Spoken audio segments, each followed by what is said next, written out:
Hello and welcome to the Financing a Sustainable Future podcast, brought to you by the Initiative in Sustainable Finance, funded by the Global School of Sustainability here at LSE. I'm Tom Gosling, Professor in Practice and Director of the Initiative. This is a podcast where we talk to LSE academics about their research on sustainable finance in a way that is accessible for practitioners. So today I'm here with Kim Fe Cramer, Assistant Professor in the Department of Finance here at the LSE, to talk about her paper, When Private Firms Provide Public Goods, the Allocation of CSR Spending, which she has co-authored with Lucy Gaden from Queen Mary University and Naomi Piedar-Tuati from Columbia University. So Kim's research asks how we can leverage financial and corporate systems to improve households' well-being, especially in developing countries. So Kim, thanks very much for joining me today. Hi Tom, thanks so much for having me. And thanks so much for putting up this podcast. Well, it's something I find really enjoyable because I get to read fascinating papers like yours. And this is a really interesting study into what happens when we ask the private sector to enhance public welfare. But before we dive into the paper in detail, let's just take a step back. What motivated you to take on this project? And what's the high-level research question? And what's the gap in the literature that you're trying to fill? I'm really fascinated by this question, what role firms can play in our society. And the very traditional view that was put forward by Friedman in the 1970s is that firms should only maximize profits. They should basically leave producing public goods to NGOs or to the governments. But recently there have been two big trends. One is that societies across the globe are demanding firms to take on more responsibility. And the other trend comes from the academic literature. So we basically sat down and we revisited the model of Friedman that says that firms should only maximize profits. The theoretical literature says that there can be a role for firms to play in public good provision, so for example health or education, if they take an advantage of their own production function. So let me give you an example. A pharmaceutical firm might be especially well equipped to distribute vaccines or set up mobile health camps, and might be even better equipped to do so than the government or the NGOs. So that's a core idea of the theoretical papers that justifies public goods provision by firms, but we know very little about whether the theory actually holds. And that's what we're trying to explore in this paper. And so what are the main roadblocks been to studying this question to date? So given how much interest we have in that question, what roles firms should play, there's actually surprisingly little we know about their social activities. The main roadblock has been that we just don't have any data on what these firms are doing. In many countries, what the social activities, what we also call corporate social responsibility activities or CSR, they are voluntary. That means some of these firms are spending a lot of money and they're also producing some reports, but there's basically no systematic way of reporting, and that makes it very hard to get a good overview of what these firms are doing and a systematic database of what the activities they're engaging in. So you overcome this challenge by turning to India, and which introduced the first mandate on CSR spending in 2013. Can you just explain how this CSR rule works, what firms it covers, what activities, just in general, how does it work? So in recent years, more and more developing countries have actually turned towards implementing these CSR policies. India was a pioneer in this space, and they established the first CSR policy in 2013. The main goal of this policy was to engage firms in public good provision. Now, the policy mandates firms that are above a certain size threshold, so for example, that have a lot of profits, a lot of revenue, that they must spend 2% of their profits on corporate social responsibility activities. The government also provides a list of topics that these firms can spend on, so for example, health, education, vocational skills, or women empowerment. So how does this help you figure out what firms are actually doing? So what's crucial to us is that the policy also required the firms to report their detailed CSR activity to the government. For instance, they need to tell the government how much they are spending and what exactly they are spending on. Now, the government made this information publicly available, and we web scraped this information. That allowed us to put together what we think is the first data set on CSR activities of the quasi-universe of large firms in any economy. We see all the CSR activities of the 6,500 largest Indian firms between 2015 and 2019. So this is really interesting. So unlike kind of your classical CSR report where you might get some sort of fluffy description about what's going on, you've actually been able to assemble a very tangible database of CSR activities. So let's get to kind of some of the crux of the questions that you addressed. So did the introduction of the mandate lead to an increase in CSR spending by firms? And roughly what sort of total amounts of CSR spending are we talking about here? Yeah, we actually observed that the firms were very responsive to the policy.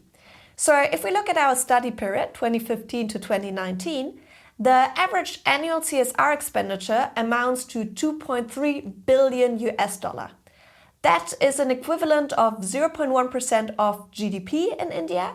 And this fraction, 0.1% of GDP, is actually also what US firms are spending on corporate philanthropy. So there was a substantial increase in CSR spending in aggregate, but we can also dive a bit deeper and show that the spending exactly comes from these firms which are liable under the mandate. So these firms which are above the size threshold and need to spend. So let's get into sort of the descriptions of the CSR activity itself. So which areas of activity do firms focus on, and how does this compare with other providers of public goods like charities, NGOs, or even government departments themselves? So starting with descriptors is actually very important because this is the first time that we can have a systematic view on these activities. So let's get started with that. So the first thing that we see is that firms are spending on a wide range of topics. So basically on everything related to like health, education, vocational skills, women empowerment, etc. But really health and education are by far the dominating topics that firms are spending on. And if we compare that to what governments or what NGOs spend on, they actually spend on quite similar topics, so in similar shares. So there definitely seems to be some form of alignment versus what governments and NGOs think are important and what firms think is important. So you find that firms don't just sort of spend across every CSR activity, but a given firm will tend to have a particular focus. Can you just elaborate on that? Yeah, of course. So this is actually a big motivating effect of our framework. So if we look at one specific firm, we see that this firm is very likely to specialize on a given topic. So for example, we see that a pharmaceutical firm doesn't spend on 10 topics, but they spend on one topic, and that topic might be health. And additionally, we observe that firms that produce similar products, so for example, two firms who are both in the pharmaceutical industry, also tend to spend on similar CSR topics. So this already gives us some hint that firms seem to specialize, and that is an important prediction of the theory models. Yeah, and I think this kind of brings us nicely on to what really seems to be one of the key findings of the paper, and which is about whether firms spend on topics close to their area of expertise, close to their production function. So how do you test that, and what do you find? So I think this is actually a very cool and innovative part of the paper. So what we do is, we want to test whether firms spend more on topics that are close to their own production function. In order to answer this, what we use is actually textual data.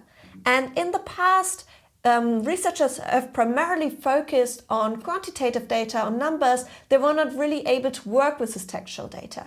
And now with recent advancements in that space, we are actually able to utilize this big source of information. So what we do is we take two bodies of text. To learn about the production function of the firm, we are looking at the industry description. So there are large government texts that describe what a firm in a given industry is doing. The second one is we want to learn about the CSR topics. So for example, health and education. To learn about that, we are going to rely on the project descriptions that the firms themselves provide to the government when they report on their activities. So we have these two bodies of text. Now, in textual analysis, what you can do is you can measure how close two bodies of text are.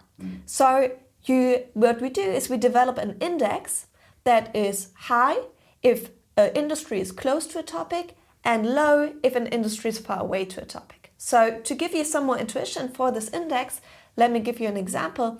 Let's say we have a pharmaceutical industry. It has a median approximately like a given proximity to, say, the topic of hunger and malnutrition. If we increase this index by 1 standard deviation, that's the proximity of pharmaceutical with health. And if we decrease this index by 1 standard deviation, that's a proximity between pharmaceutical industries and vocational skills. So, and similar to that, we can look at a lot of industry topic match and we see a lot of intuitive patterns. Now, what we do is we use this index to show that if the proximity increases between an industry and a topic, then the firms are much more likely to spend on this given topic and they are spending substantially more. So this is actually the first empirical evidence of this big theory prediction that was a main justification for CSR.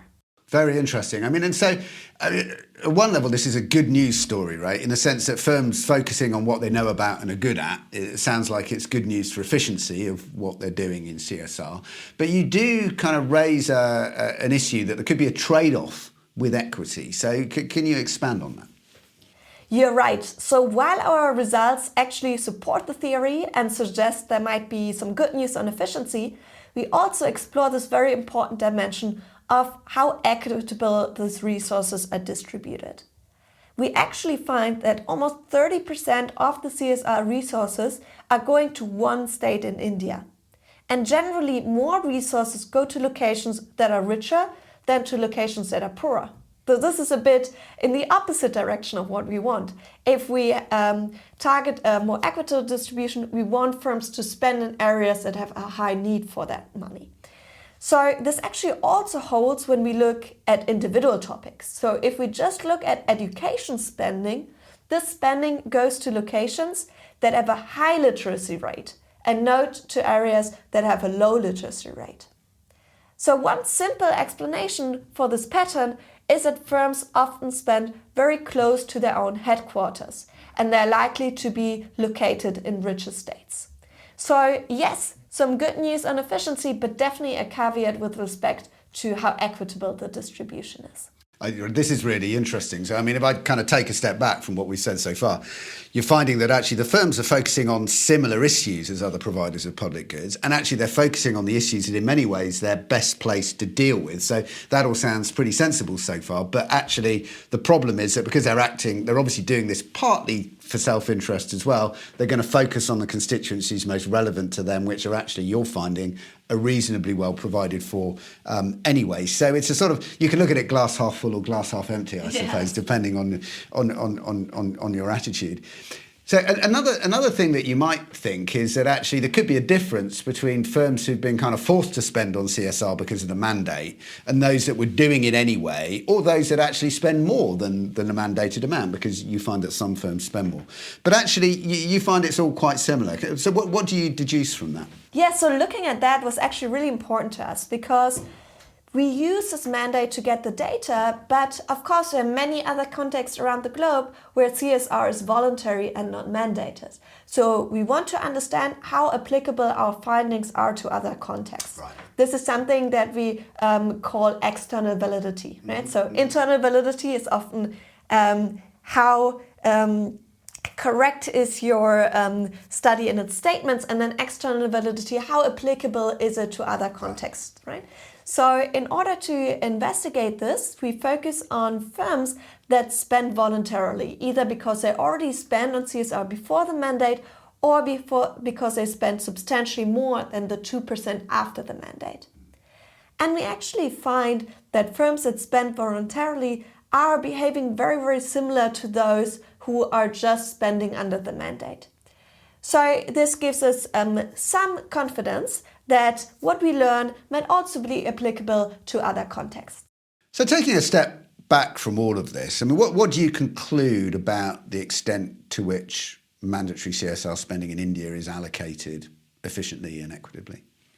Yeah, so basically just to summarize our findings, Good news on efficiency, we find first empirical evidence for the main justification of CSR in the theory. So this moves a little bit away from this doctrine that firms should only maximize profits. No, they can actually also be good public good providers because they focus on aspects that are close to their own production function.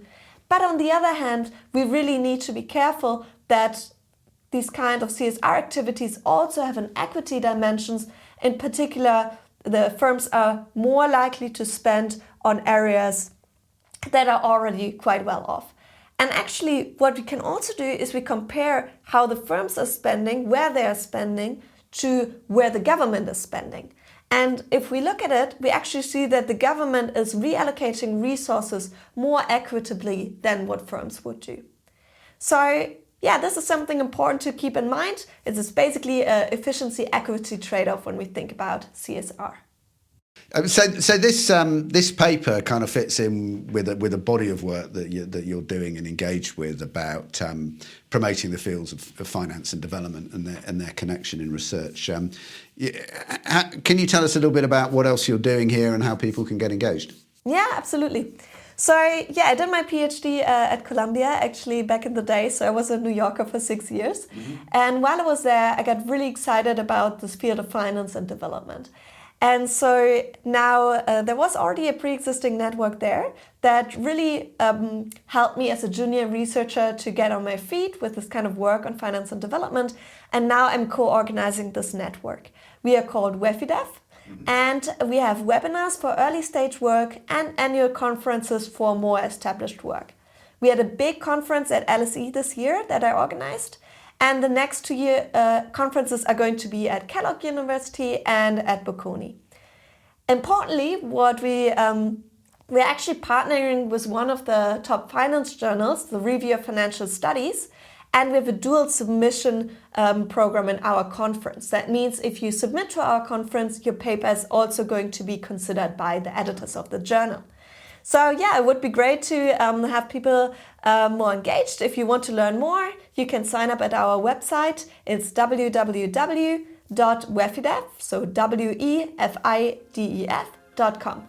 I'm excited to engage with you in the future, and thank you so much, Tom, for having me. It's a great pleasure. Thanks for the conversation. You've been listening to the Financing a Sustainable Future podcast with me, Tom Gosling.